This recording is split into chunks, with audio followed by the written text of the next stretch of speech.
محترم بزرگ اور دوستو، ہم اور آپ سب کی سب سے بڑی خوش نصیبی یہ ہے کہ اللہ نے ہم سب کو صاحب ایمان بنایا، اور ایمان اپنے آپ میں وہ طاقت ہے کہ جس طاقت کا مادی طاقتیں کبھی مقابلہ نہیں کر سکتی۔ مادی طاقتوں سے مراد ہے چاہے بازو کی طاقت ہو یعنی مین پاور ہو، یا دل و دماغ کی طاقت ہو، عقل ہو، علم ہو، مال و دولت ہو۔ دنیا جن چیزوں کو طاقت سمجھتی ہے ان طاقتوں میں سے کوئی طاقت ایسا نہیں جو ایمان کی طاقت کا مقابلہ کر سکے۔ اور اب چونکہ روح ایمان ہے، ایمان جتنا مضبوط ہوگا بندے کو اندر سے اتنی ہی تقویت محسوس ہوگی۔ اللہ رب العزت نے اس کا قرآن میں پاک میں الگ الگ انداز سے ذکر فرمایا، اور صحابہ کرام نے حضور نبی اکرم صلی اللہ علیہ وسلم کی نگرانی میں ہمیں عملاً یہ کر کے دکھایا کہ ایمان کی طاقت کا عالم کیا ہوتا ہے۔ اقبال نے کہا کہ فاقہ مست جو موت سے ڈرتا نہیں ذرا، روح محمد اس کے بدن سے نکال دو۔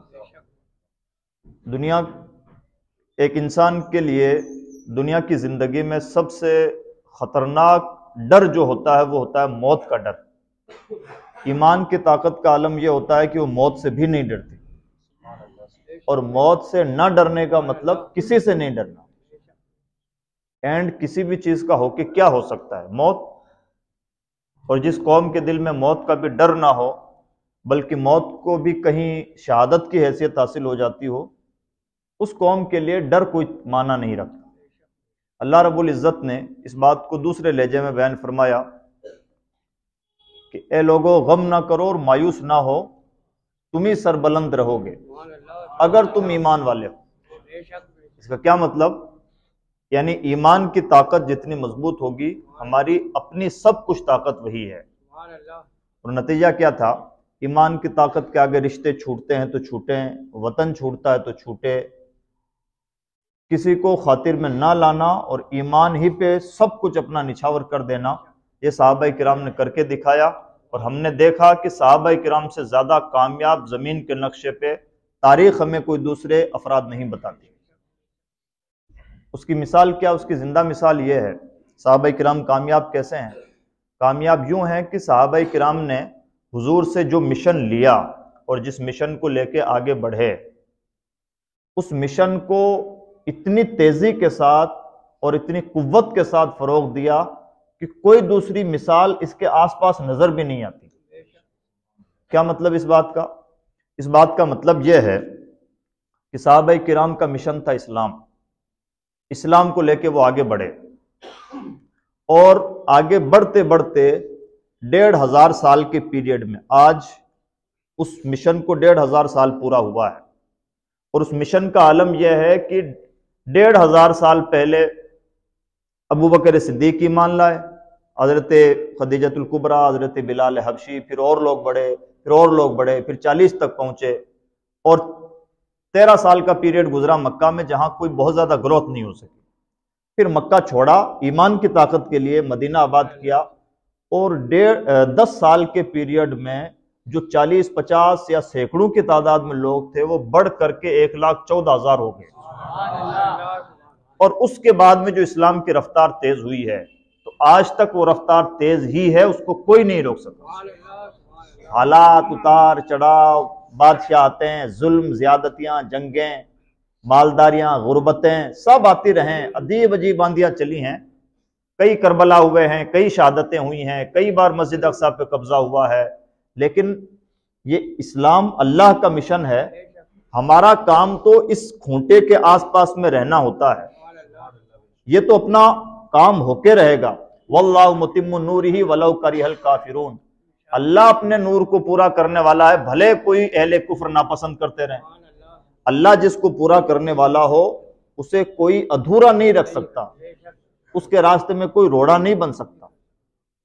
دنیا کیا چاہتی ہے اس سے فرق نہیں پڑتا، فرق اس سے پڑتا ہے کہ اللہ کیا چاہتا ہے، اور اللہ نے صاف فرمایا کہ اللہ اپنے نور کو پورا کرنے والا ہے۔ اب یہ نور تو پورا ہو کے رہے گا، ہماری انسانیت کی تمام لوگوں کی خوش قسمتی یہ ہے کہ اس نور سے جڑے رہیں۔ اور ہم کر بھی کیا سکتے ہیں؟ کر سکتے ہیں کہ تھوڑی موڑی اس کی خدمت کر سکتے ہیں، اور وہ بھی ہماری اپنی قسمت کے اللہ کوئی کام لے لے۔ یہ ہمارا اپنا کام ہونا چاہیے۔ صحابہ کا مشن کہاں تک پہنچا؟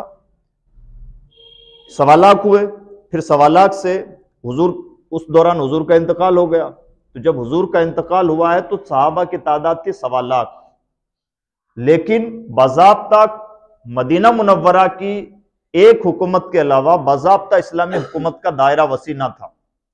حضور کے انتقال کے 2.5 سال بعد حضرت ابوبکر صدیق رضی اللہ تعالیٰ عنہ کا وصال ہوا، اور جب حضرت ابوبکر صدیق دنیا سے گئے ہیں تو جو مدینہ کیپٹل تھا اور اسلام عرب یا کچھ اور جگہوں پر تھوڑا موڑا تھا، اس اسلام کو پھیلا کر کے 2.5 ملکوں تک لے آئے۔ اور جب فاروق اعظم کا زمانہ آیا اور ابوبکر صدیق کے 10 سال کے بعد میں ان کا انتقال ہوا، تو اس 2.5 ملکوں کی بادشاہت کو بڑھا کر کے آج کی دنیا کے 14 ملکوں تک پہنچا دیا۔ یہ چھوٹی چیز ہے؟ 14 ملکوں کا مطلب حضرت فاروق اعظم رضی اللہ تعالیٰ عنہ ہر سال تقریباً 1.5 ملک فتح کر رہے تھے۔ ایک ملک 1.5 ملک۔ ہم اور آپ گناہ گاروں کے ہاتھوں پر کوئی ایک آدمی کلمہ پڑھ لے تو ہم کہتے ہیں صاحب ہم نے اس کو کلمہ پڑھایا ہے، ہماری وجہ سے یہ نمازی بنا ہے، ہمارے کہنے پر اس نے داڑھی رکھی ہے۔ کیسے لوگ ہیں جن کے وجود سے 1.5 ملک ہر سال مسلمان ہو رہا ہے؟ یہ حضرت فاروق اعظم رضی اللہ تعالیٰ عنہ کا دور۔ اس کے بعد حضرت عثمان غنی کا دور آیا تو انہوں نے اس اسلامی حکومت کو ان دنیا میں افریقہ وغیرہ کے ان صحراؤں تک پہنچایا جہاں تک ابھی تک نہ پہنچے تھے۔ پھر حضرت مولا کائنات کا دور آیا، حضرت امیر معاویہ رضی اللہ تعالیٰ عنہ کا اپنا اقتدار رہا، ان لوگوں نے اپنا اپنا حصہ ڈالا، اور جس کو جہاں موقع ملا اسلامی مملکت کا دائرہ وسیع ہوتا رہا۔ اس کے بعد باضابطہ اس انداز سے تو اسلامی مملکت زیادہ نہ بڑھ سکی، لیکن یہ جو چند ملک اس ابتدائی دور میں کور ہو گئے تھے، اس کی برکتیں ہیں، اور ان کو دیکھ دیکھ کر کے اہل ایمان کا انفرادی دائرہ وسیع ہوتا رہا۔ یعنی اکے دکے جماعتیں، پھر اکے دکے پھر جماعتیں، اس طرح سے لوگ جڑتے گئے، اور آج کی تاریخ میں 56 ملک ایسے ہیں جہاں پر اسلام کی حکومت ہے۔ حالات چاہے کیسے بھی ہوں، ہمارے لیے کبھی بھی مایوسی کا عہد نہیں، اس لیے کہ آج بھی دنیا کا 50% پلس ہم پہیا چلاتے ہیں، اور جن ملکوں میں حکومت اسلامی حکومت ہوا کرتی ہے وہ کوئی فاقہ کش ملک نہیں ہے۔ یہ ہے کہ بے غیرت ضرور ہیں، عیاش ضرور ہیں، انہیں اپنی ذمہ داریوں کا احساس نہیں، اور یہی مسلمانوں کی سب سے بڑی کمزوری ہے کہ مسلمانوں کا احساس ختم ہو جائے، ذمہ داریوں کا احساس ختم ہو جائے، مسلمان عیش پرست بن جائے، یا مسلمان ویسا فرما بردار اپنے رب کا مسلمان نہ رہے جیسا ہونا چاہیے۔ یہی کمزوری ہے۔ تھوڑی دیر کے لیے بھی جب اس کی غیرت جاگتی ہے، یہ بیدار ہوتا ہے، اپنی ذمہ داریوں کا احساس کرتا ہے، تو پھر اس کے اندر وہ روح محمد سما جاتی ہے جس کو دنیا کبھی کنٹرول نہیں کر سکتی۔ یہ ہر دور میں ہوا ہے۔ تو ضرورت اس بات کی ہے کہ ہم انہی چیزوں کی طرف لوٹ کے آئیں۔ ہمیں اپنی ہر چیز کا سرچشمہ قرآن پاک کو بنانا چاہیے۔ حالات کیسے ہیں؟ ابھی ہمارے ایک بڑے عزیز دوست ہیں، قرآن پاک پر ان کی بڑی اسپیشل ریسرچ ہے۔ میں نے کل ہی ان سے سوال کیا کہ میں نے کہا کہ موجودہ حالات کا حل قرآن پاک کی روشنی میں کیا ہے؟ انہوں نے عربی میں پورا جواب دیا۔ جواب یہ تھا اقبال اللہ، مسائل کا حل اللہ کی طرف رجوع کرنا ہے، اور اس پر قرآن پاک کی درجنوں آیتیں گواہ ہیں، اور ہر دور میں ہماری سب سے بڑی طاقت یہی رہی ہے۔ ویسے ہی جیسے حضور نے میدان بدر میں کر کے دکھایا۔ یہ 313 ہیں، تعداد جو ہے پروردگار تیری بارگاہ میں حاضر ہے، لیکن ان 313 کا پر نہ ہمیں بھروسہ ہے نہ ہماری اور کوئی طاقت ہے، ہماری طاقت تو تیری بارگاہ میں حضور ہے۔ نتیجہ کیا نکلا؟ نتیجہ نکلا کہ وہ 313 اپنے سے 3 گنا زیادہ فوج پر بھاری ثابت ہوئے۔ تو ہم دیکھ رہے ہیں کہ 3 گنا اور 1 گنا اور 4 گنا۔ سچی بات تو یہ ہے، ہم دوہری ذمہ داریاں ہوتی ہیں، ہم سے جو ہو سکتا ہے جسمانی طور پر، ذہنی، فکری، عملی طور پر وہ کر گزرے، پھر بھروسہ اللہ کی ذات پر۔ فَإِذَا عَزَمْتَ فَتَوَكَّلْ عَلَى اللَّهِ، جو کر سکتے ہیں کریں، پھر بھروسہ اللہ کی ذات پر۔ ہماری محنتیں کبھی بھی رائگاں نہیں جاتی۔ دنیا میں ایسا ہوتا ہے کہ 10 کا نوٹ ہے تو 10 کا ہی نوٹ ہے، ہمارے یہاں 10 کے نوٹ میں ایسی برکت بھی ہو جاتی ہے کہ وہ 100 کا کام کر جاتا ہے، اور یہ صرف مذہب اسلام کی برکت ہے۔ اسلام کے علاوہ نہ کہیں کانسیپٹ ہے، نہ دنیا میں کوئی نظریہ ہے، نہ دنیا کے پاس ایسا کوئی کاؤنٹنگ سسٹم ہے۔ شرط یہ ہے کہ ہم اسلام کو اس اینگل سے تسلیم تو کریں۔ صحابہ کرام کا یہ مشن کتنا وسیع ہوا، 56 ملک اس کے دامن میں آئے، دنیا میں تیسرا سب سے بڑا مذہب بنا مذہب اسلام، اور دنیا کے ہر تیسرے انسان کو ٹچ کرنے والا مذہب بن رہا ہے مذہب اسلام۔ ہر ملک میں الگ طرح کی پولیٹکس ہوتی ہے، حالات میں اتار چڑھاؤ آتا جاتا رہتا ہے، ہمیشہ یکساں حالات نہیں رہتے، اور سیاست، ماڈرن سیاست ایسی ہو گئی ہے کہ الگ الگ مدوں پر سیاست کی جاتی ہے۔ کہیں نیشنلزم کے نام پر سیاست ہوتی ہے، کہیں فنڈامنٹلزم کے نام پر سیاست ہوتی ہے، کہیں اکنومی کے نام پر سیاست ہوتی ہے۔ یہ سیاستوں کے اپنے اسٹائل ہے، ان اسٹائل کی وجہ سے کچھ وقت کے لیے زمانے کے حالات بدلتے ہیں، لیکن اسلام ایسا کوئی سورج نہیں ہے جو ان حالات کی وجہ سے غروب ہو جائے، یا ان حالات کا اسلام پر اتنا اثر پڑ جائے کہ اسلام کا چہرہ ڈٹ جائے، ایسا کبھی نہیں ہوتا۔ حالات کی وجہ سے کچھ اتار چڑھاؤ ہو سکتا ہے، لیکن اسلام کی ہمیشہ یہ ادا رہی ہے، اسلام کی فطرت میں قدرت نے لچک دی ہے، تم جتنا دباؤ گے اتنا ابھرے گا، یہ ہمیشہ کرا۔ ایک زمانہ تھا یورپ میں اسلام کی مخالفت چلی، اور پھر اس مخالفت کو پروان چڑھا گیا فلم انڈسٹری کے تھرو، اور آج بھی کہیں نہ کہیں اس کے اثرات محسوس ہوتے ہیں۔ کبھی اس کے ٹول کے طور پر میڈیا کا یوز ہوتا ہے، کبھی فلم انڈسٹری کا یوز ہوتا رہا، کبھی لٹریچر کا یوز ہوتا رہا، اور کبھی پولیٹکس کا یوز ہوتا رہا۔ یہ دنیا کے پاس ٹولز ہیں جن ٹولز کو ماحول بنانے کے لیے یوز کیا جاتا ہے، لیکن ہم سمجھ لیں کہ ان ٹولز میں بہت بڑی طاقت ہے تو کچھ نہیں ہے۔ ایک لمبا چوڑا لٹریچر اسلام کے خلاف تیار کیا جاتا ہے، ایک مرد میدان کھڑا ہوتا ہے اور پورے لٹریچر کی ہوا نکال دیتا ہے۔ بہت لمبا چوڑا، لمبی چوڑی کئی فلموں سے ماحول بنایا جاتا ہے، اور خاص قسم کا ماحول کریٹ کیا جاتا ہے، اور ایک مینٹلٹی سیٹ کی جاتی ہے۔ کبھی کوئی ایک ایسا حادثہ بیتتا ہے کہ ایک ہی حادثہ پوری انڈسٹری کی ہوا نکال دیتا ہے۔ یہ ہمیشہ کا اصول رہا ہے۔ تو مذہب اسلام کا چہرہ وہ روشن چہرہ ہے جسے کسی گرد و غبار سے آٹا نہیں جا سکتا، دبایا نہیں جا سکتا۔ ہاں، ہماری ذمہ داری یہ بنتی ہے کہ ہم اپنا کام کریں، اپنی ایمانی ذمہ داری نبھانے میں کسی بھی قسم کی کوتاہی کا مظاہرہ نہ کریں، اپنی غیرت مومنانہ کا بھرپور مظاہرہ کریں، اور سب سے بڑی بات یہ ہے کہ اپنے رب سے اپنا رشتہ مضبوط کریں۔ یہ رشتہ جتنا مضبوط ہوگا اتنی ہماری ایمانی طاقت مضبوط ہوگی، اور ایمانی طاقت مضبوط ہوگی تو ہمیں دنیا خس و خاشاک لگے گی، ہمیں لگے گا گھاس پھوس کے تنکے ہیں، ہوا کے جھونکے ہیں، اڑتے ہوئے ذرات ہیں، ان کی کوئی حیثیت نہیں۔ اور اس کی بہت ساری مثالیں ہیں، اگر اس کو ڈیٹیل کیا جائے بہت ساری مثالیں ملیں گی۔ ابھی جو بچے جوان ہو رہے ہیں انہوں نے 9/11 کے حادثے کے بارے میں ہو سکتا ہے ان کے بچپن میں سنا ہو، یہ تازہ حادثہ ہے۔ 9/11 کے بعد میں اسلام کی جو رفتار یورپ میں بڑھی ہے وہ 3 گنا بڑھ چکی ہے۔ یعنی پہلے اگر کسی ملک میں پر ایئر 10,000 لوگ کلمہ پڑھتے تھے تو آج 40,000 پڑھ رہے ہیں، جبکہ ایسا نہیں ہے کہ وہاں کوئی مبلغین پہنچے ہیں۔ اسلام کی خوبصورتی یہ ہے مبلغین، علماء، مسلمانوں سے نہیں پھیلتا ہے، اسلام کی اپنی ایک الگ ہی طاقت ہے۔ کوئی بہانہ بن جائے اس کی خوش قسمتی، ورنہ اسلام کے اندر تو اتنی طاقت ہے کہ یہ خود دلوں میں گھر کر جاتا ہے۔ جو بھی اس کا مطالعہ کرے گا اس کو اپنائے بغیر نہیں رہ سکتا۔ اس لیے جس طرح سے وہاں ایک تجربہ ہوا کہ اسلام کی مخالفت بڑھی تو اس کے ساتھ اسلام قبول کرنے والوں کی تعداد بڑھی۔ آج کی دنیا کا عمومی پرابلم ہے اسلاموفوبیا، اسلام دشمنی۔ پوری ہواؤں میں اسلام دشمنی پیدا کرنے کی کوشش کی جا رہی ہے، اور اس کے لیے جتنے مادھیم ہو سکتے ہیں، جتنے ٹولز ہو سکتے ہیں، سب استعمال کیے جا رہے ہیں۔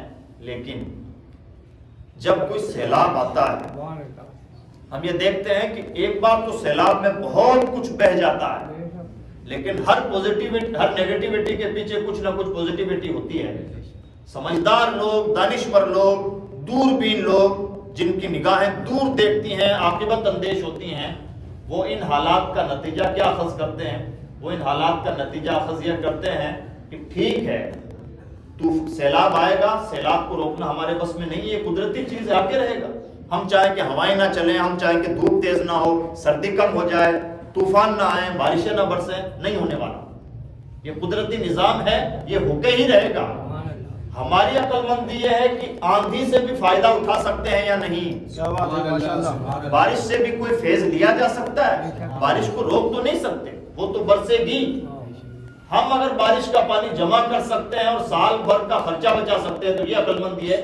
اور اس پہ ہونا چاہیے کہ بارش کے پانی کو سال بھر پینے کے لیے استعمال کیسے کیا جا سکتا ہے، اس پہ دماغ نہ لگایا جائے کہ بارش کو روکا جائے.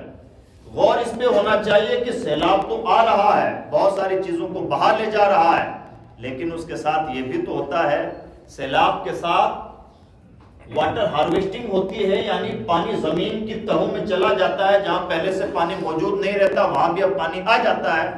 غور اس پہ کیجئے کہ سیلاب تو آ کے ایک دن 8 دن میں نکل جائے گا، اب اس کے بعد میں ہم یہاں کتنی اچھی کھیتی باڑی کر سکتے ہیں. پہلے جس زمین میں پانی نہیں تھا وہاں پانی آ گیا.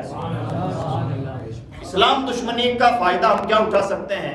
جتنی ہواؤں میں اسلام دشمنی ہے اتنا ہی دعوتی لٹریچر عام کریں، اپنا مزاج دعوتی بنائیں. ظاہر سی بات ہے پہلے لوگوں کے دماغ میں اسلام کو لے کر کنفیوژن نہیں تھا، اب زیادہ کنفیوژن کریٹ ہوا ہے. سوالات کے جوابات دینا سیکھیں. اور کیا سوالات ہیں دنیا کے؟ سوال ہو کے یہی ہے جناب اسلام میں ایک سے زیادہ شادیاں کیوں ہیں؟ تم ایک سوال کرتے ہو، میں ایک سوال کے 10 جواب دینا جانتے ہیں، اور آپ 10 جواب یاد کیجئے، کلمہ پڑھنے کے لیے انسان کو آپ مجبور پائیں گے. یعنی ہم اپنا مطالعہ بڑھائیں، اپنی ذمہ داریوں کا احساس بڑھائیں، ہم یہ پائیں گے کہ وہی سیلاب جو دنیا کو بہا رہا تھا اور دنیا جس کے لیے رو رہی تھی کہ ہمارا بڑا نقصان ہو گیا، سمجھدار انسان اسی سیلاب کی زمین پر کھیتی کرتا ہے اور کروڑ پتی بنتا ہے. تو حالات کو اس طرح سے استعمال کرنا سیکھنا چاہیے. دوسری بات، حدیث پاک میں نے جو آپ کے سامنے پیش کی، صحابہ نے ایسا کیا اور ہر بار ایسا ہوا ہے. سیلاب کی زمینوں پر اہل ایمان نے کھیتیاں کی ہیں. اکبر نے ایک دین الہی بنایا، مکمل چورن مذہب. کتنی حیران کن بات ہے کہ بادشاہ نے اپنی پوری طاقت کے ساتھ جو مذہب بنایا، جلال الدین اکبر نے، بیٹے جہانگیر تک آتے آتے حضرت مجدد علیہ رحمہ نے حالات ایسے بنا دیے کہ بیٹا باپ کے مذہب کو نہیں مانتا، اور اسی دادا کا پوتا اورنگزیب عالمگیر مذہب اسلام کا ولی بنتا ہے. یعنی جہاں جہاں اسلام کے خلاف زہر افشانی ہوئی ہے، جن جڑوں سے اسلام کو کاٹنے کی کوشش کی گئی ہے، انہیں گھروں میں اسلام کا بیج بویا گیا ہے. یہ ہمارے بزرگوں نے کر کے دکھایا ہے. اور حضرت مجدد کے پاس ایک موقع تھا کہ آپ اپنی شاہی، آپ جہانگیر کی جگہ کرسی پر بیٹھ جائیں. جب آپ کو گوالیار میں قید کر لیا گیا تو اس وقت جو کمانڈر ہوا کرتا، سپہ سالار ہوا کرتا تھا محابت خان. محابت خان حضرت مجدد کا مرید ہوا کرتا تھا. محابت خان نے خط لکھا کہ حضور میں بادشاہ کو قید کر رہا ہوں، اس نے آپ کو جیل میں ڈالا ہے، فوج میرے پاس ہے، میرے پاس یہ پاور ہے کہ میں بادشاہ کو کا گھیراؤ کر کے اسے قید کر دوں، گرفتار کر لوں، اور آپ اس کی جگہ کرسی پر بیٹھ جائیں. حضرت مجدد علیہ الرحمہ نے فوراً خط لکھا کہ خبردار اس طرح کی کوئی سازش نہ کرنا اور اپنے بادشاہ سے بغاوت نہ کرنا. اور دوسری بات آپ نے فرمایا کہ فوراً بادشاہ کے ملک کی سرحد چھوڑ کے کہیں اور چلے جاؤ، اس لیے کہ تمہارا ہو سکتا ہے راز فاش ہو جائے اور بادشاہ تمہیں سزا دے.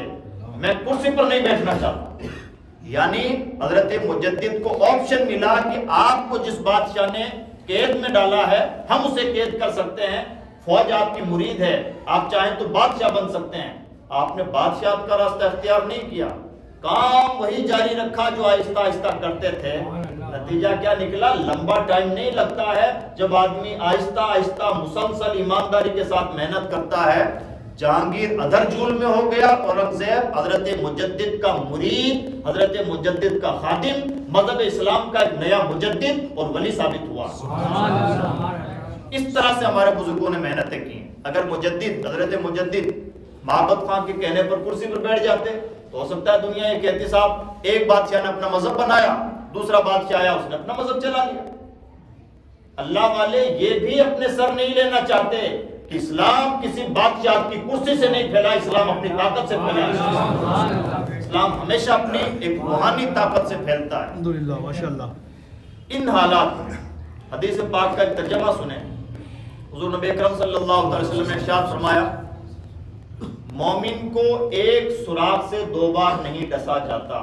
مطلب مومن اتنا سمجھدار ہوتا ہے کہ وہ دھوکہ نہیں کھاتا. ایک بار کوئی چوٹ ہو جائے تو ہو جائے, بار بار چوٹ ہو ایسا نہیں ہوتا.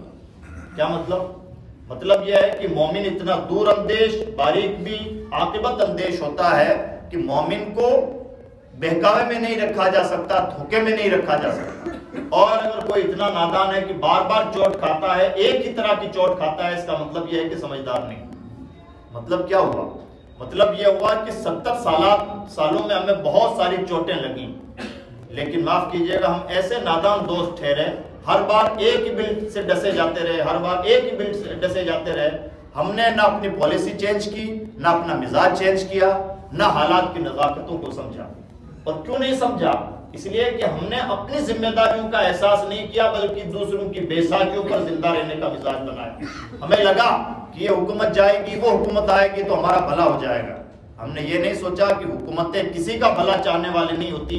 چہرے بدلتے ہیں, کرسیوں کے انداز بدلتے ہیں, حکومتوں کی اسٹائل بدلتے ہیں, تھوڑی موڑی آئیڈیالوجی بدلتی ہے. ہمارے لیے خیر خواہی نہ ان کے دلوں میں ہے, نہ ان کے دلوں میں. صحیح بات ہے, ماشاءاللہ. زندہ قومیں وہ رہتی ہیں جو دوسروں کی بے ساکیوں پر نہیں, بھلے اپنی جیسی تیسی لولی لنگڑی حالت ہو اسی حالت پر کھڑی رہیں, وہی قومیں زندہ رہتی ہیں. کیا مطلب یہ ہے ہمیں اپنے حالات کو سدھارنے کے لیے اپنے بلبوتے پر, کسی کے رحم و کرم پر نہیں, کسی کی بھیک پر نہیں, کسی کی بے ساکھی پر نہیں, جیسے بھی ہیں کمزور, اچھے, برے, بڑا کر سکیں, چھوٹا کر سکیں, اپنے بلبوتے پر کریں. اور کیا ہے جو ہم نہ کر سکیں؟ اور دینے کو حکومتیں دیتی کیا ہے؟ لائٹ پانی دیتی ہے. ہم چاہیں تو ہر وہ کام کر سکتے ہیں جس کے لیے ہم جہاں تہاں بھیک مانگتے پھرتے ہیں. میں آپ کو ایک خوشگوار بات بتاؤں, بھارت کی سرزمین پر ایج کمیونٹی سب سے زیادہ ڈونیشن دینے والی قوم مسلم ہے. چاہے اس کی شکل زکات کی ہو, صدقات کی ہو, وہ ڈونیشن خود ان کے بیچ میں رہے یا ان کے بیچ سے نکل کے کسی اور کو جائے. ایز اے کمیونٹی ڈونیشن کا جو سب سے زیادہ کانسیپٹ ہے وہ اہل ایمان کے پاس ہے. اور ہمارا تو نقطہ نظر یہ ہے, صدقہ دیتے ہیں تو بلائیں دور ہو جاتی ہیں, اور بے شک بلائیں دور ہو جاتی ہیں. اسلام نے کانسیپٹ کیوں دیا ہے؟ جو کمیونٹی سب سے زیادہ ڈونیشن دیتی ہے وہ کمیونٹی اپنے ٹوٹی ہوئی روڈ پر چند بالٹیاں ڈلوا کر کے اس کو ٹھیک بھی کر سکتی ہے. کیوں ہم چھوٹے موٹے گڈھوں کے لیے کسی کے رحم و کرم کی بھیک مانگتے رہیں؟ اس طرح سے کہنے کا مطلب یہ ہے کہ جو گورنمنٹ کی ذمہ داریاں ہیں اگر ان میں بھی کوتاہی ہو تو ہم نربھر نہ رہیں. ہمیں الحمدللہ اللہ نے اتنا دیا ہے کہ ہم اپنے بل بوتے پر اپنے حالات کو سنوارنے کی کوشش کریں. اب جب ہم ان سویدھاؤں کو جو مول سویدھائیں کہا جاتی ہیں جو گورنمنٹ کی ذمہ داری میں آتی ہیں, ہم چاہیں تو تھوڑا موڑا خرچہ کر کے انہیں بھی ٹھیک کر سکتے ہیں.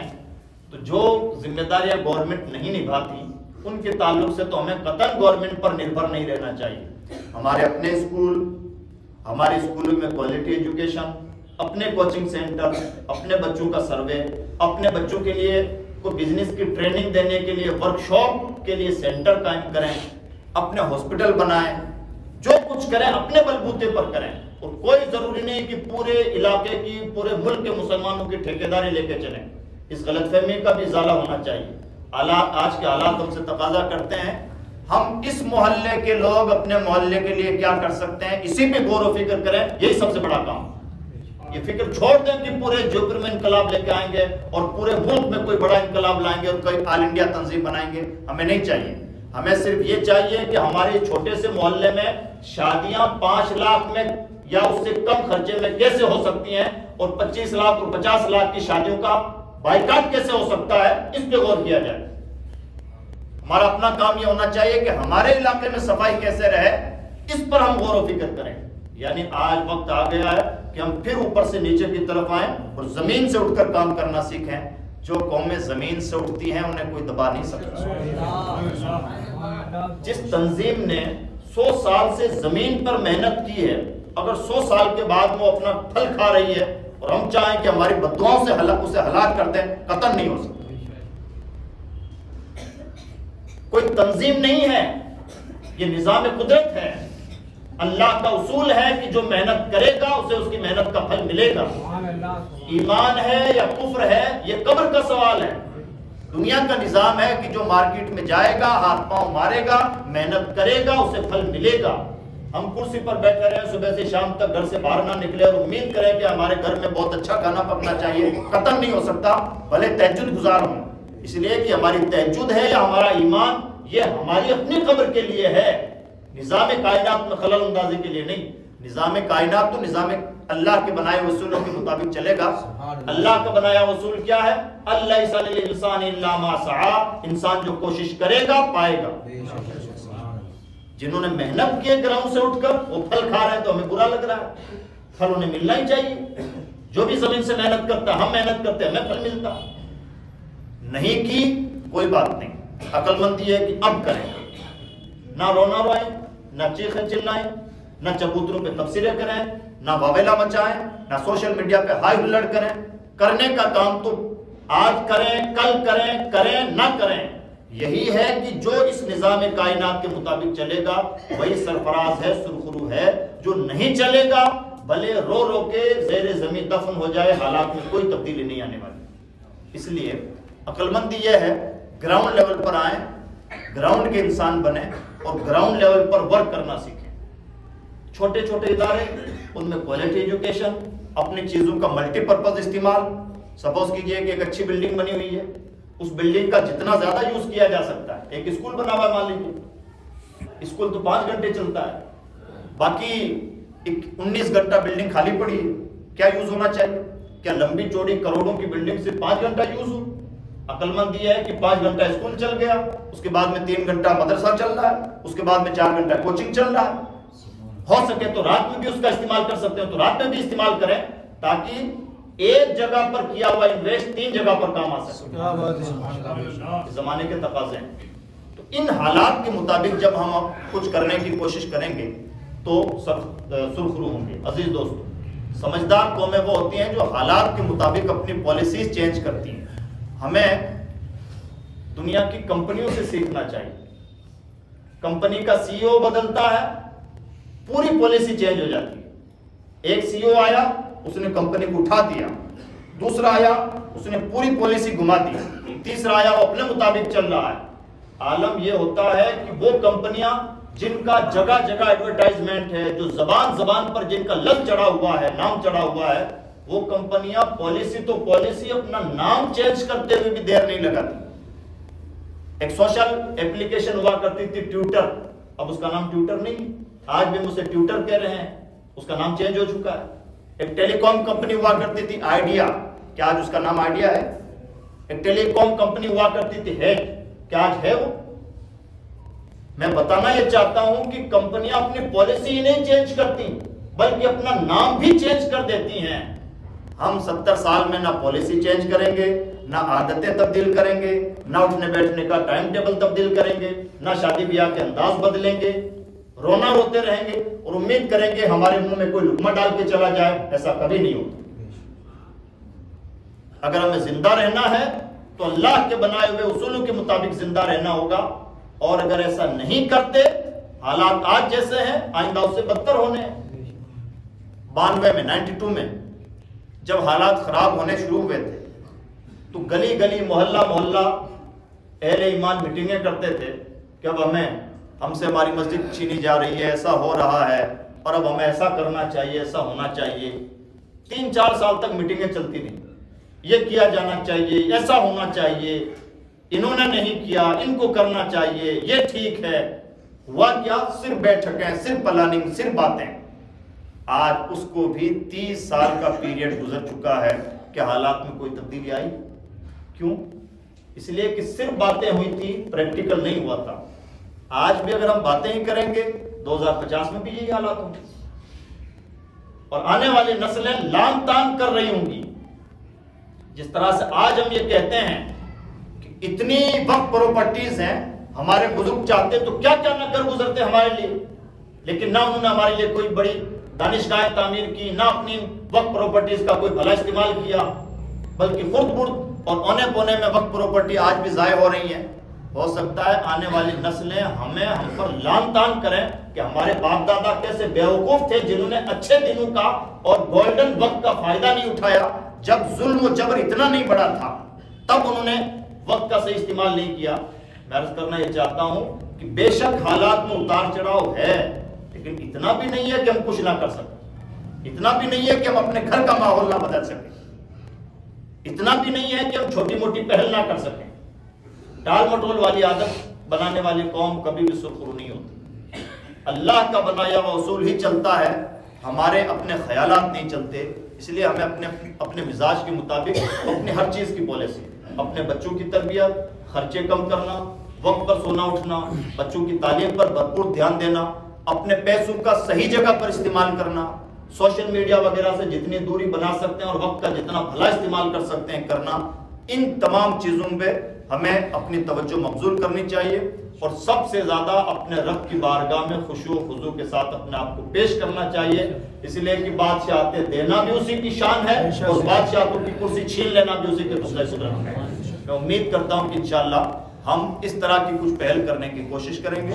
اللہ کی بارگاہ میں دعا ہے کہ پروردگار کہنے سننے سے زیادہ عمل کی توفیق بخشے۔ لا الہ الا اللہ محمد رسول اللہ۔ السلام علیکم۔